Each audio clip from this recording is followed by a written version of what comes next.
we can use GPT-5 either through a browser or through API. To set everything up, you navigate to platform.openai.com. Now we will start setting up and using the GPT-5 APIs. Up in the upper right corner, you can click sign up if you want to create a new account. If you already have an OpenAI or ChatGPT account, you can just click log in here. Then we will fill in our email address. I will fill in mine, you will fill in yours. Also fill in your password. Then it looks like this. Make sure you are in the docs, and if it's your first time logging in here, you will click start building up here and fill in a few information about yourself, and then you will get back to this. Over to the left in docs, we can click the using GPT-5. Here we will have an introduction, we will have a quick start, and we will have a model name reference. So we will start using these different GPT-5 models. For example, if we want to use the GPT-5 thinking, then we will use the GPT-5 as an alias, that is to refer to the model. Similarly, if we want to use the GPT-5 main, we will use the GPT-5 chat latest. Then we will use this code as you see up here. We have a few information that we will use. First, we have an endpoint, that is to say at what API do we want to use. This is the address to the OpenAI's APIs. We have two headers. We have the content type with its value application.json. This is just to say in which format is this payload in. That is in a JSON format. You can see it's a JSON because of this starting curly brackets and the end curly brackets and its key value pairs, where the key is the model, value is GPT-5, input, and the value is write a haiku about code. So we will use all of this information to do the API call. This is smart because then we can start to automate stuff. Instead of pasting every single query into ChatGPT in the browser, for example, let's say I want to use it to reply to customer emails, then we can automate everything. So we can, for example, process 100 customer emails per day.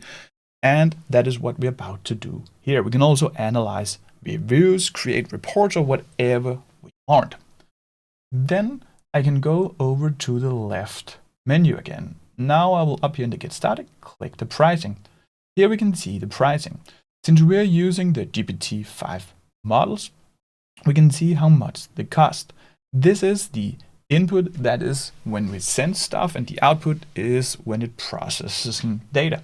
This can seem like a lot, but this is per 1 billion tokens, which is approximately 750,000 words. So you can also see that this GPT-5 mini is really cheap and the nano is even more cheap. So that's what we're going to use. If this is your first time, you will need to add a few credits. You can just add like $10. You will do that by going up in the upper right corner, click settings. Then you go to billing, and here you will add to credit balance. As you can see, I added $10 like half a year ago, and I only used this. So with that in place, we can start to use the information. So let me navigate back a few times to the using GPT-5. We will start using this. We will test that everything works here. We will do that in an API test program, which is free, called Postman. If you never heard about Postman, there's a setup guide here. It's extremely easy. So I will use postman.com. I have the free version, absolutely fine. We do this just to test that everything works, because then we can use this API and its information in whatever environment that we want to use it in. I go up to workspaces. Here I can use one of my existing ones or create a new. Let's create a blank workspace. We'll click next. We will give it a name. I will call this one GPT-5 demo and hit create. Now we want to do an HTTP request. So I click new. So the workspace, yeah, that is the main folder. And here we create the API call. The method is post. That is, we want to post some data. We want to send in our prompt. First, we need the endpoint. That is the URL. We have that in the documentation. Add it here. So I just click Control-C to copy this and paste it over here. And then we move to headers. And we just do this copy-paste. Control-C, go back here. That will be the key. Then the value, that was the application /JSON. I prefer to copy-paste because then we make no errors. If we make a typing mistake here, then the API call would not work. And then we have this bearer OpenAI API key. This is a placeholder, so we will need to fill it in with our own API key. We will, of course, do that. First, move to body. This is what we send to the API. We have it here. So make sure you take the curly brackets, but not the single quotation mark. Then we paste it in here. We will use a different model. As you can remember, this was the most expensive one. So we can change that. The nano was the cheapest ones, but I think I will just use the mini here. So I'll just copy this and up here in model, we will paste it in. Now we can write a haiku dict.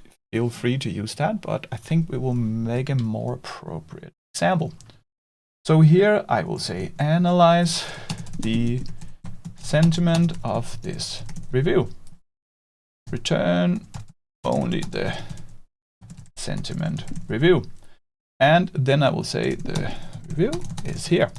Then we will paste in our review. I prefer to do it in single quotation mark. When we want to scale it, let's say we get 10 business reviews every day. And by the way, if you want to review this video and find it useful, please give it a thumbs up below. Thank you. So this will vary. For here, we will just make it fixed to see that it works, but it's easy to put into scale. Let's find a review.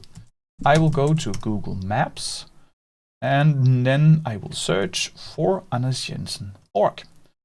If I do this, I can go to the review tab. These are all reviews from my organization. Let's just grab this, Control-C, then we go back here and between these single quotation marks, we paste in the review. This is what we need to have analyzed here. And yes, this will vary because we get a lot of different reviews.